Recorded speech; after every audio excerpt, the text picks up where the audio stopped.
As other sectors of the American agriculture feel the pressure of the coronavirus, pulse crop supplier, processor, and distributor Columbia Grain International has seen bean demand soar as a result of the COVID-19 pandemic. With more on this story, here's the Montana Ag Network's Russell Nimitz.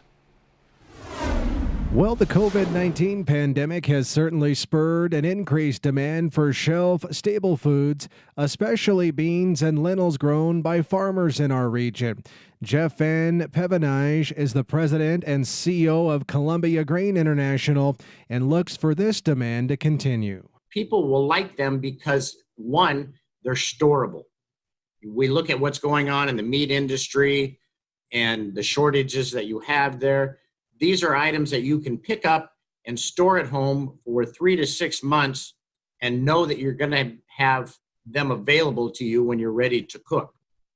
On top of that, you will find that people's desire for more healthy foods is becoming a big trend all over the world, and these fit into the category that people are looking for. He says Columbia Grain has experienced a 40% increase in demand for the shelf-stable protein and that its plants are working around the clock to fulfill an ever-increasing number of orders. What we really work at doing is fulfilling how do we get these products from the farm to a market.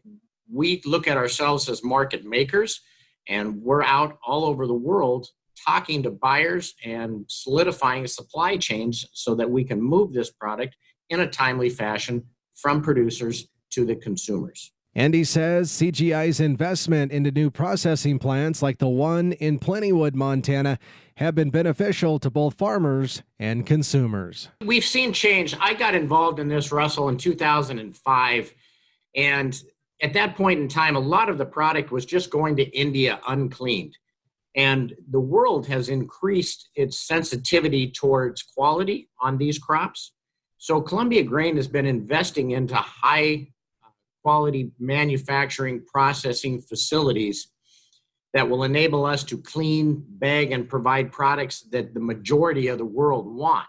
As well, we're moving into small packaging so that we can start putting into grocery stores with a Columbia Grain brand that'll be Montana, North Dakota, Washington, Idaho product. Now, 2 months ago, Columbia Grain thought they'd see reduced pulse crop acreage in the U.S., but now it looks like farmers are forecasted to increase what's being planted on this increase in demand. In Billings, Russell Nimitz, MTN News. All right, thanks, Russell. Columbia Grain expects pulse orders to continue to rise well into the future as cooking at home increases and fewer Americans eat out due to coronavirus-related fears, which will continue to fuel the demand for plant-based proteins.